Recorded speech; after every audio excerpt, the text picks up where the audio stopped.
खरात प्रकरणामध्ये पहिल्या दिवसापासूनची माझी भूमिका ठाम आणि स्पष्टपणाची होती। खरातच्या कोणत्याही आर्थिक व्यवहाराशी, जमिनीमधल्या पार्टनरशिपशी दुरान्वये माझा संबंध नव्हता। मी कधी कोणत्या महिलेला खरातकडे घेऊन गेले नाही, ना माझा आक्षेपार्ह फोटो व्हिडिओ होता। पण तरीसुद्धा गेले 1.5-2 महिने अतिशय अश्लील अश्लाघ्य भाषेमध्ये विधानं करत, कोणताही पुरावा नसताना माझ्यावर माझ्या कुटुंबियांवरती केलेले आरोप हे अतिशय वेदनादायक होते। आणि म्हणून आता ही माझी लढाई कायद्याच्या चौकटीतून आहे। इतरांप्रमाणे माझ्या कुटुंबियांनी खरातला गुरु मानलं होतं आणि म्हणून जो पाद्यपूजेचा व्हिडिओ होता तो अतिशय जुना व्हिडिओ होता। त्यावेळेस मी आयोगाचे अध्यक्षही नव्हते, पण तरीसुद्धा खरात प्रकरणाचा तपास हा पारदर्शकपणे व्हावा यासाठी मी राज्य महिला आयोगाच्या अध्यक्षपदाचा आणि प्रदेशाध्यक्षपदाच्या अशा दोन्ही पदांचा राजीनामा दिला। तरीसुद्धा ज्या पद्धतीची चिखलफेक झाली, एआयचा वापर करून ज्या पद्धतीचे व्हिडिओ बनवले गेले आणि सातत्याने बदनाम करण्याचं षडयंत्र जे रचलं गेलं, त्याच्यासाठीची ही लढाई कायद्याच्या चौकटीतून। आणि म्हणून आशा मिरगे या बाईने डिबेट शोमध्ये अतिशय असभ्य भाषेमध्ये जी विधानं केली, ती विधानं ऐकून तर मला आश्चर्याचा धक्काच बसला। आणि म्हणून मी 4 एप्रिलला पहिली नोटीस ही आशा मिरगेला पाठवली होती।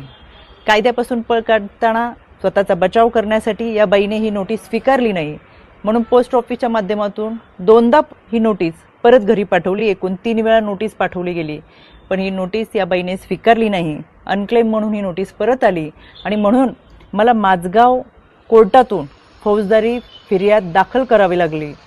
माननीय न्यायालयाने याची दखल घेऊन आशा मिरगेला 2 जुलै 2026 रोजी सकाळी 11 वाजता कोर्टात हजर राहण्याची ऑर्डर काढलेली आहे।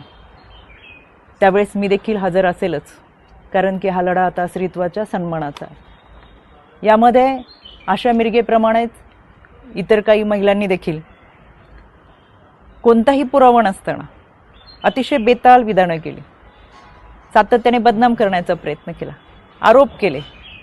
कोणताही पुरावा त्या सादर करू शकला नाही। त्या सगळ्यांना 2 दिवसापूर्वी दिल्ली हायकोर्टातून नोटिसा पाठवलेल्या आहेत। दिल्ली हायकोर्टात सुद्धा मी उपस्थित राहणार आहे। हा लढा स्त्रीत्वाच्या सन्मानाचा, इथून पुढे कोणत्याही महिलेच्या चारित्र्यावरती शिंतोडे उडवले जाऊ नयेत यासाठी हा लढा आहे।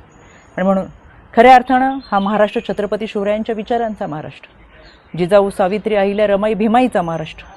संपूर्ण वस्त्रात असलेल्या स्त्रीला विवस्त्र करण्याचा प्रयत्न या विकृत मनोवृत्तीच्या लोकांनी केला आणि म्हणून या विकृतीच्या विरोधातला माझा लढा आहे।